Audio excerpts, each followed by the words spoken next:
Just wanted to tell my story and maybe get some input. I, 37F, accidentally found out last month my husband, 38M, was using work trips as an excuse to sleep with his also married coworker who lives across the country. When I say accidentally, he sent me a screenshot of Amazon purchases for our children, and included at the bottom of the photo was a delivery to this woman. So yes, the worried wife in me checked his search history and email. It was all right there. I learned his November trip was a romantic getaway, but this current one is luxurious.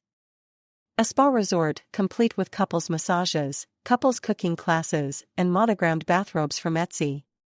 He mailed her a box of gifts a few days ago for Christmas. How sweet. He purchases sexy lingerie, sent her money on Venmo, and even started planning a January trip to Las Vegas.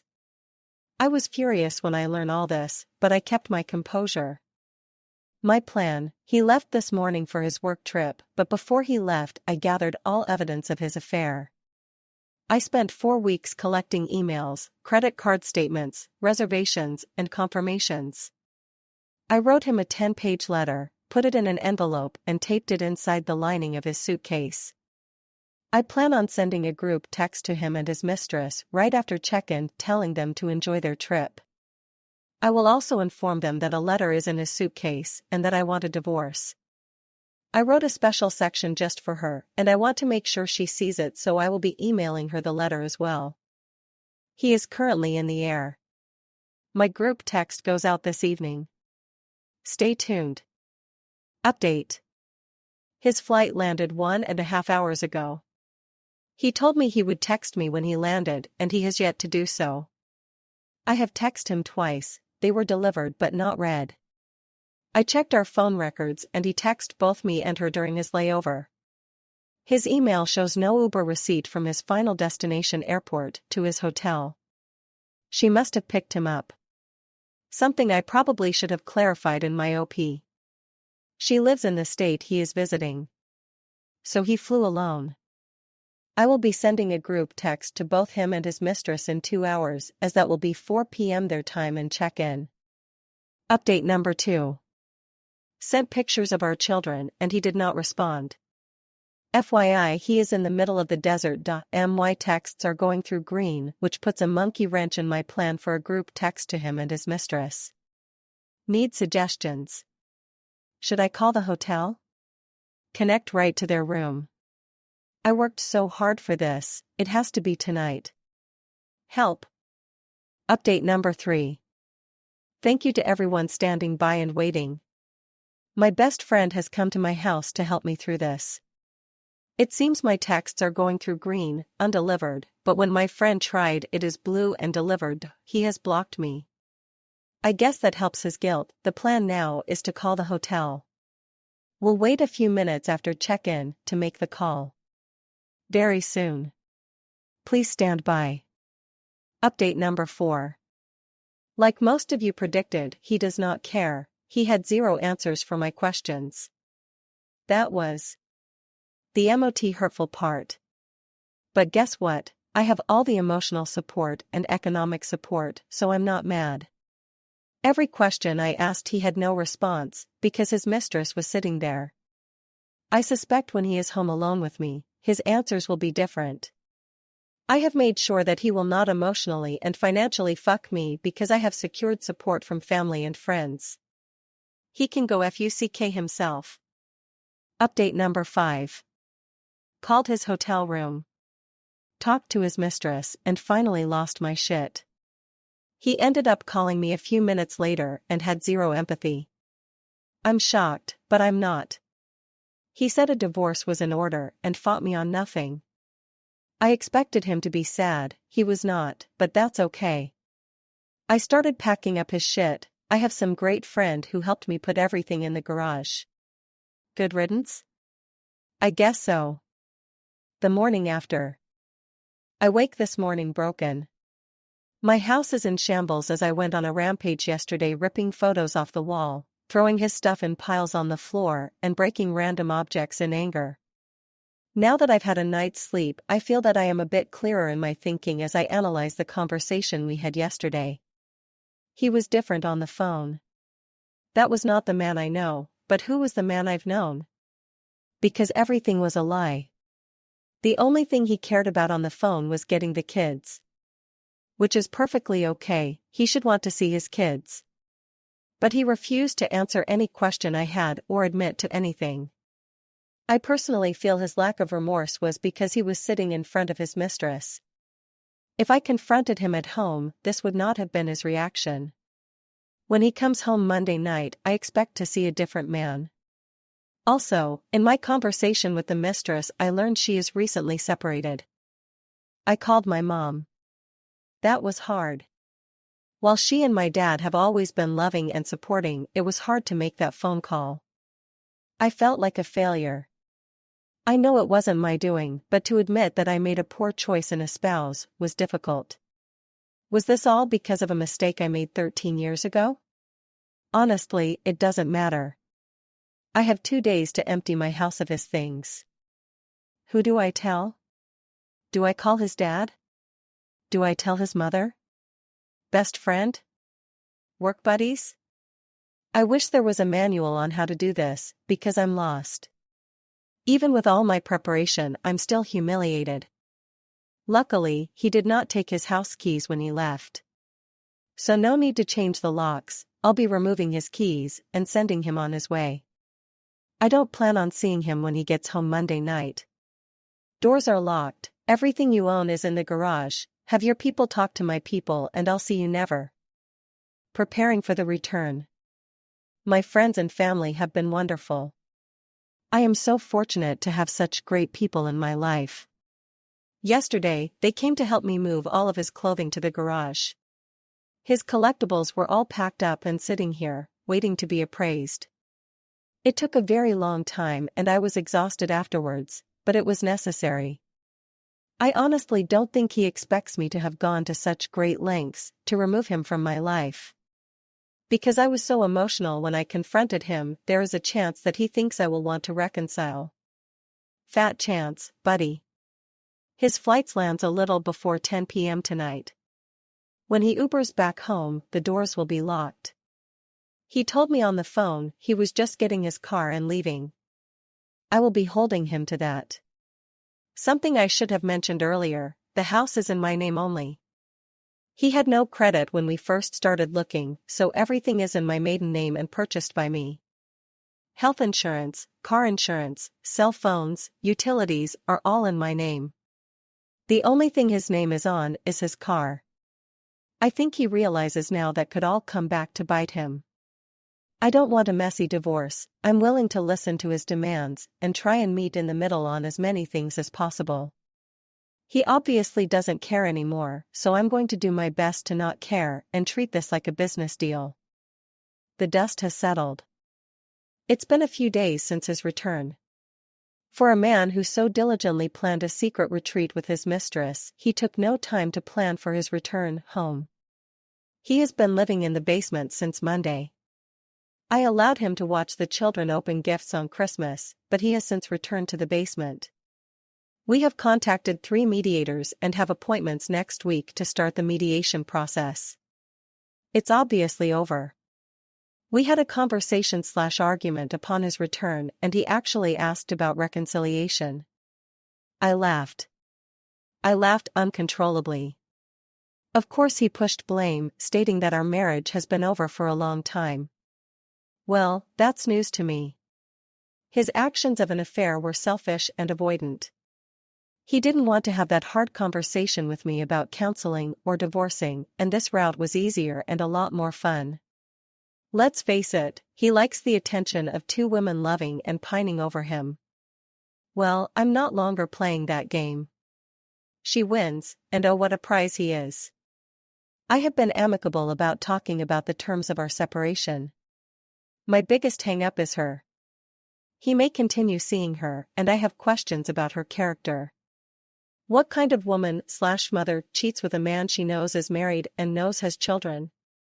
When I confronted her on the phone last Saturday and asked her that question, she was silent. I asked if she was sorry, and it was as if the line went dead. That kind of person I do not want around my children. People who show no remorse, especially when they are in the wrong, are not kind people. I have found solace in friends and family, and thank you to everyone's recommendation of Chump Lady. I'm halfway through the book, read through the website and find it so helpful. Thank you again to everyone. I can't believe the outpouring of support. To the trolls, sorry you think I'm an unfit and inattentive wife, but cheaters cheat because they want to. Thank you again to all, not sure if you want a mediation update or if my story is over. Either way, I'm happy to have met you all. Where is the fault? If you listen to the books and advice always given about cheaters, it all says the same thing: it's not you, they made a choice. My STBX insists things were bad. While I don't think we were Pam and Jim or Lucy and Ricky, I think things were good. This process has made me review who I am, who I've been, and who I want to be. Could I have made changes? Yes. Was I perfect? Absolutely not. But my decisions and actions were never detrimental to our marriage. They were more like sacrifices. And now I'm having those sacrifices thrown at me, and I'm being called neglectful. Is all this about attention? A narcissistic need to be the apple of someone's eye? Him and the AP are now blissfully in the honeymoon stage. Vacations, late-night phone calls like teenagers, present buying, etc. But what happens when the other shoe drops? What happens when she sees that he has very little patience with children? That he will walk past a sink full of dishes, completely blind to them? When he doesn't pay the phone bill for 2 months, because he is spending money on silly gadgets? What then? While it's not my problem, I'm sure his AP will take issue with these things. Perhaps then she will be put in the situation I've been in for a decade.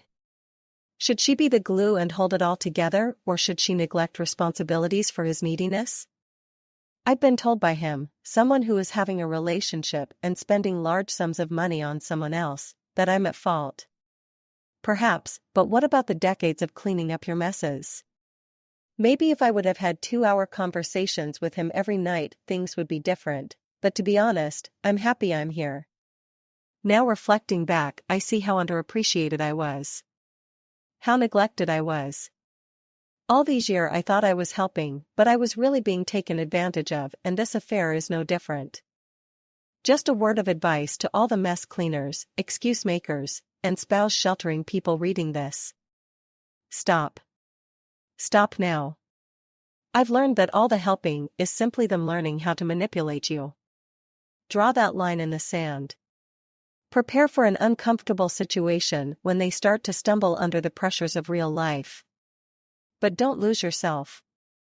I lost myself years ago, and it's not a place you want to be. Mediation and the move. We had our first mediation appointment via Zoom yesterday. It was very amicable, but only because I don't want to fight and I just want this to be over. He apparently wants nothing. Not the house, not the furniture, not what he's entitled to of my pension, he just wants to be done as well. As I've been packing up things in the house to declutter, I've been offering him things, but he wants nothing. I suspect the moment our marriage is dissolved, he will be packing up his collectibles and clothing and driving across the country to live with her. I guess I should be okay with this, as I don't want to be married to him anymore. It just kills me that he will be moving in with her and helping her raise her 2 children while mine are fatherless. It makes me so angry.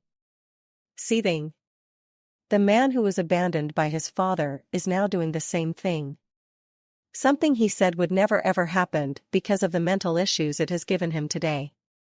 Well, it looks like that, as well as mostly everything else, was a lie. Again, I take solace in the fact that their honeymoon phase will be short-lived. Reality will smack them both in the face, and she will realize that he can be more hurt than help. While I wish him well and hope the best, our kids deserve more than a Christmas Easter/1 week in the summer father. No dad at basketball games, Cub Scouts, birthday parties, and school plays. Meanwhile, AP will have him and her children's biological father. I guess nothing in life is fair, and my boys will have to learn that lesson early than I had hoped. He's gone. My STBX left yesterday morning to visit her. I told him to go. I didn't want to spend NYE with him, and our COVID circle friends who we celebrate with have zero interest in seeing him either. He booked a flight 30 minutes after I told him to go. My only stipulation was that he is back for this weekend as it's my birthday and I really need a day to myself. I've watched the kids for 3 weekends now. While he went to see his mistress, I thought I at least deserved my birthday to relax. He texted me while he was boarding that he won't be home for my birthday. Well then. He claims when he booked this, he booked a return for the evening of my birthday. When he tried to change it, he was put on standby. It would cost $1,000 to change, it was a red eye, etc. The excuses kept coming. He apparently does not realize I have access to the internet as well, and flights are less than $300 with the airline he flew. I told him this, and he said those flights weren't there when he booked, lies, and he will take care of it. I just want him to be honest. If you don't want to be here for my birthday, just say it. If you don't want to spend the day with your children, just tell me. I can't force you to be a parent. I told him the flights were available and affordable, it's his choice to rebook. Ball is in your court. That's all I can do, right? Stay tuned for an update on his return this weekend. NYE nightmare. It was 12:40 a.m. on NYE, and there was still no call from him. I was angry for no other reason than I explained to the kids that even though Daddy wasn't with us, he would call at midnight to talk to them and wish them a happy new year. I was made to be a liar. So, I texted my STBX, and his excuse was, they are with their friends, I didn't want to bother them. Excuse me? Bother them? You mean you didn't want your kids to bother you, is what you are really saying. If I was across the country on NYE without my kids, I would have called and done the countdown with them via FaceTime. I think most parents would. But not him. He said, if you would have told me that you told the kids I'd call, then I would have. He tried to spin this on me, that I created this mess. Why do I have to tell you that you need to call your children at midnight? This small act said a lot to me. Our children are not a priority.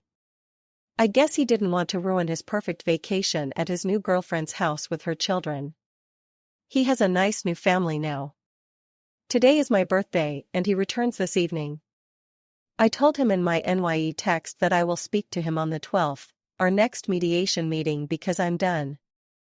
I tried to be civil for the kids, but he is not putting forth the effort for them. Liar, liar, pants on fire. The past few days have been strange. We rarely talk, a decision on both our parts, and when we do it's about mediation, plans moving forward, or the kids. We have been civil and communicating well about those items. We are also friendly in front of the children as not to upset them. The situation is strange because we are getting along, there is no arguing, it's a shared focus to just get through mediation and divorce. That's fine by me. Last night while I was cleaning the kitchen, I heard him on the phone in the basement. I guess he didn't realize the door was left open by one of the children. Not wanting to be a part of the drama anymore, I went to close the door. At that point, I heard him tell her how crazy I have been acting. Excuse me? We don't speak, and when we do it's very civil. How is that crazy? Well, he proceeded to tell her about a conversation we had, and he lied about everything. While the conversation part was true, he told her I exploded, I was in a rage, I was crying, etc. None of that was true.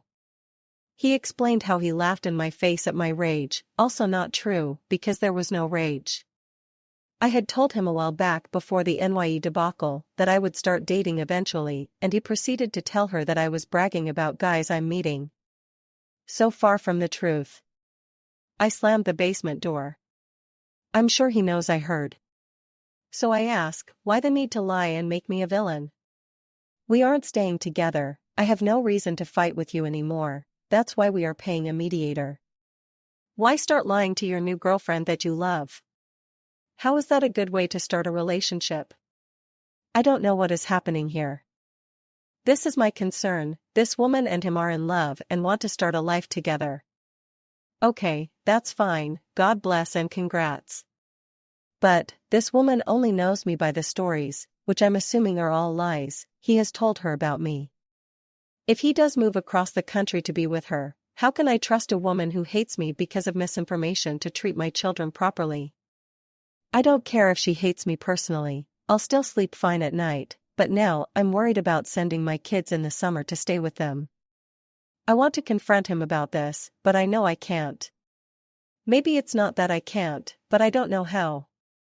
Also, he has told no one we are separated and definitely has not told people why. How come? You initiated this, you cheated, you are happy now, so why can't you tell people? He told his father that he was bringing the kids alone to visit him because he and I weren't seeing eye to eye at the moment. What? I would assume he's afraid to face the music or is just finding comfort in the little love bubble he has created. He chooses to not face reality. He has yet to look for an apartment for when the divorce is finalized, but has booked another flight out to see her for Valentine's Day.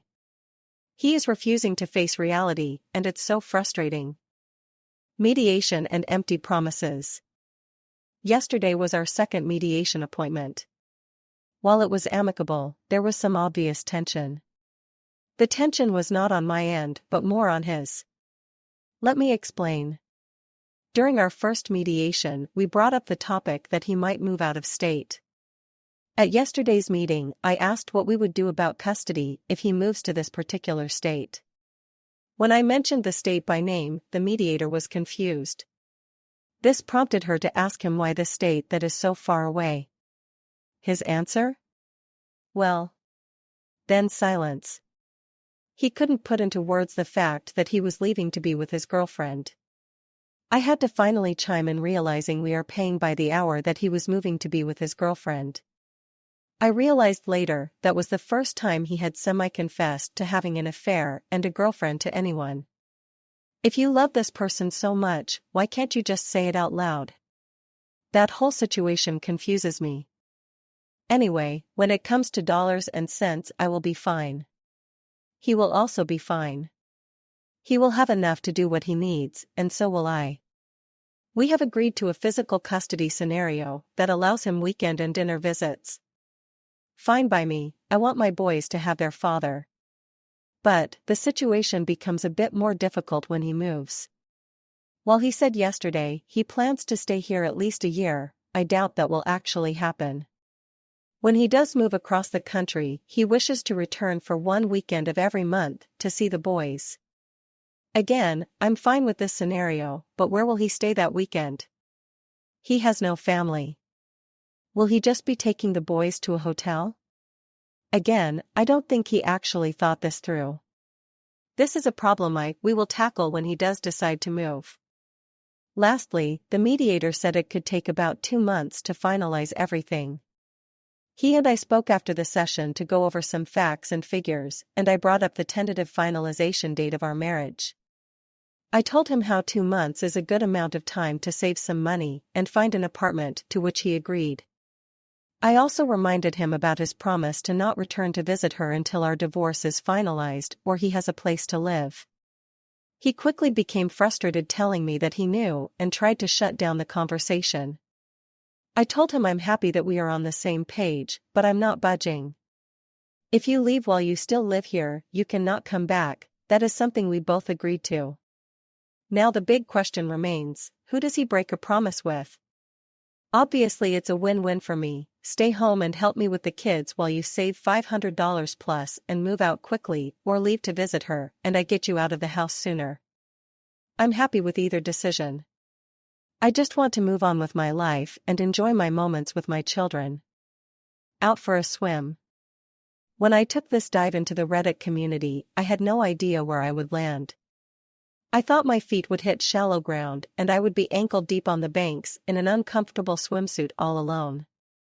But to my surprise, this deep ocean of Reddit readers have engulfed me into their warm waters, and I am surrounded by a sea of support. For this I am thankful. I am also so touched by the droves of people who have reached out for advice or offered their own experiences as lessons to be learned. To the ones seeking advice I tell them, I am not an expert swimmer. I am merely doggy paddling through this sea of hurt and confusion. Please don't use me as a sign of strength. Because the truth is, I am not strong, I am you. I am the woman who reads, because they are suspicious of late-night phones call her husband takes. I am the spouse who has shouldered the entire family and is in desperate need of support. I am the woman who misses affection from her husband who is next to her in bed every night. I am you. To those people who have yet to catch their partner cheating but are suspicious, trust your gut.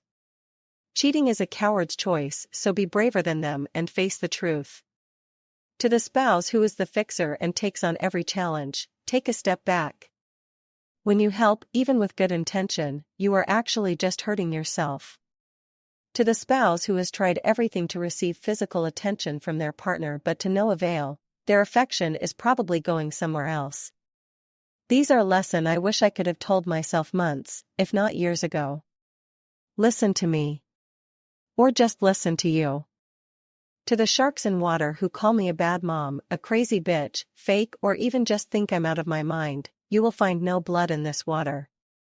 So it's best you move on and find a thread where the OP will chum the water for you. It's so very easy to read and judge, this I understand. I just hope that if this ever happens to you that you will be as brave, logical, and composed as you expect others to be. If not, you will find sharks circling you as well. So I hope you are as strong of a swimmer as you claim to be. If you are still reading, my saga/survival continues.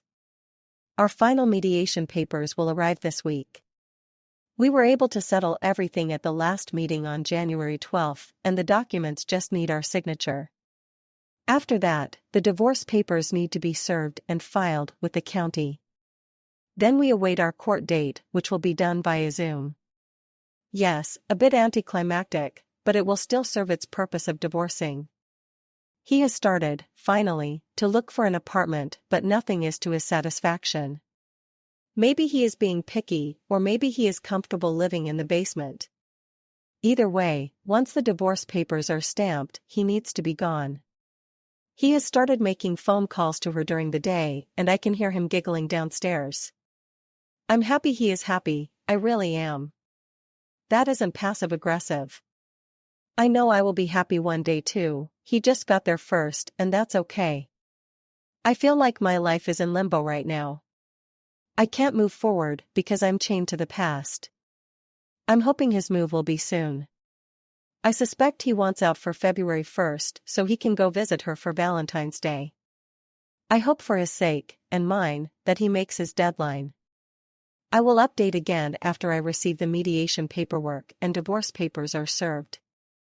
I'm sure that will stir up a lot of thought and emotion, so I'm certain it will be a doozy. Till then, I'll keep doggy paddling. Souvenirs. If you have been following along, then you know that there was a chance he would leave for Valentine's Day to go visit her.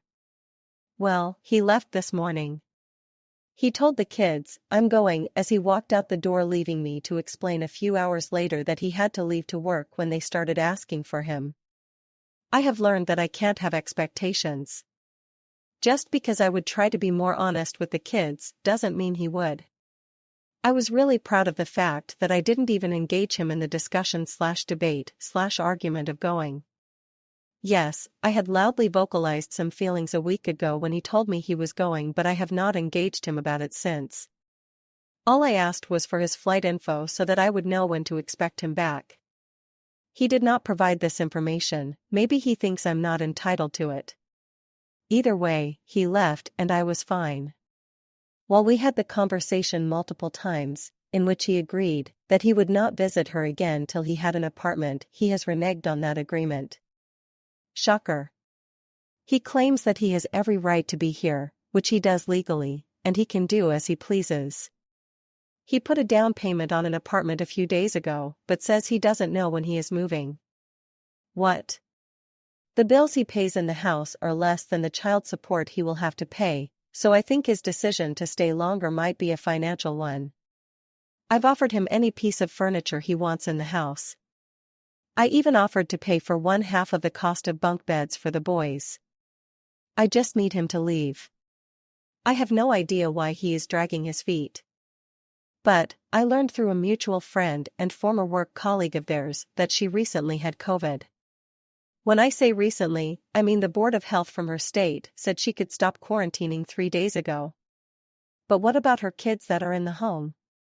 Were they living there during her quarantine? Are they positive? Perhaps they are asymptomatic? Will my STBX be bringing me and our children home a COVID souvenir? I'm livid. COVID insensitivity. For all those messaging me with concern and for updates, I apologize for my tardiness. It has been a heartbreaking 2 weeks. To amend for my absence, I will be posting 2 updates tonight. Let me start from the beginning. My STBX left for his getaway on February 12th and did not return until February 15th. During his blissful vacation, my family and I suffered a great loss of one of our most beloved member to COVID. I was a mess. Everyone I love was devastated. I called my STBX on February 13th and told him the prognosis was not good. It was loud where he was, there were children yelling. He informed me he was outside with her kids. Wow. Can't remember the last time he took our children outside, but I digress.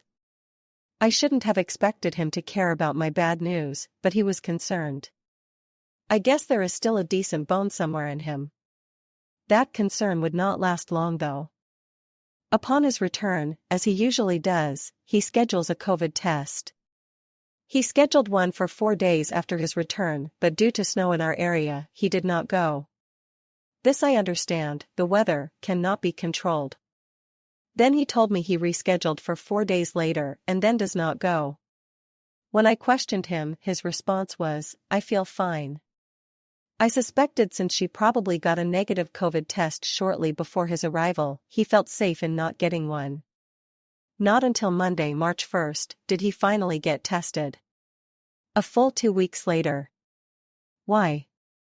You know, my family just suffered a terrible loss to COVID. How could you be so reckless and insensitive? The insensitive question is rhetorical. I obviously know the answer already. The real monster. The day is approaching. Large boxes are being delivered to the house daily, containing new furniture to be assembled. The sounds of packing tape being ripped from the spool flood the house every evening. He's moving out. I'm overjoyed. I'm so happy that I have actually started engaging him in conversation. Yes, we have to chat to figure out child support and scheduling, but now I'm so ecstatic he's leaving, I even ask about his move. I feel like a kid at Christmas. While we were discussing his move, what he would be taking from the home and the schedule for seeing the children, I asked if he planned to visit her. No, this wasn't me prying. We need to set an overnight and weekend schedule for the kids, and I was hoping to be accommodating to any trips he had planned. But then my curiosity got the best of me, but for a good reason, our children. I asked if she plans to come here to meet the kids. He replied in the affirmative and said she may come. Well, good for you both, but I would like to meet her before she meets the children. He went silent. I could tell he was rolling thoughts around in his head or perhaps trying to figure a way out of this situation, but he came up empty. He honestly wanted to know why I needed to meet her. Excuse me, come again? You really think I would let my children spend time with someone I didn't know? I'm the mother that interviews babysitters, why would you think I wouldn't want to meet her? He claims to be worried that I won't be civil, but he knows me better than that. I have nothing to gain being rude to her. It's just ammo. I refuse to play that game. Plus, why would I care? I don't want him. That's your prize now, honey, congrats. But he recognizes that he can't stop me in this. I have every right to meet her as he would to meet someone I am dating. When it comes to the kids, we can't keep secrets. I think the real concern about us meeting is this: she will realize I'm not the horrible monster he made me out to be. His plans of assassinating my character, to build himself up or to receive pity from her, and the constant gaslighting will be revealed. She will see that I am not pining over him, quarreling with him, and that I'm genuinely a good person. Maybe she will see that he might be the real monster. Like father, like son. My STBX was quiet. More quiet than usual. Almost sulking. I don't understand his motivations anymore and what he actually cares about, so I left it alone. Not my business to care and comfort anymore, right? That evening, after the children went to bed, he sat alone at the dining room table. It was as if he was waiting for me to address him. I did not. Sulk, that's your issue, not mine. After he received no attention from me, he made the big announcement. He claims he told everyone what happened between us, including his father. Then, oddly enough, he started to cry. Full ugly tears. I thought these were tears of embarrassment and shame. He then proceeded to tell me the conversation he had with his father was the first time his dad has actually acted like a father towards him. While that statement in itself is unsettling, it is also confusing. I'm guessing his father supported him? I know if this was my son, I'd support him, but also have some strong words about how he went about this and how he should probably proceed in the future. But it looks like he received 100% support. So while I understand, I don't understand. Something was wrong here. Last week was my youngest son's birthday. I had asked my STBX if he would like to invite his father over for cake. He texted him several times with no response. He learned through their conversation/confession last night that his father was in another state for work. Okay, understandable. But here is the kicker, he went away, with a new girl he is dating. Why is this strange, you ask? He just asked his wife of 30 years for a divorce at the end of January. So this makes me think, is adultery a learned behavior? My FIL abandoned my STBX when he was 9 years old, the same age as my eldest son now.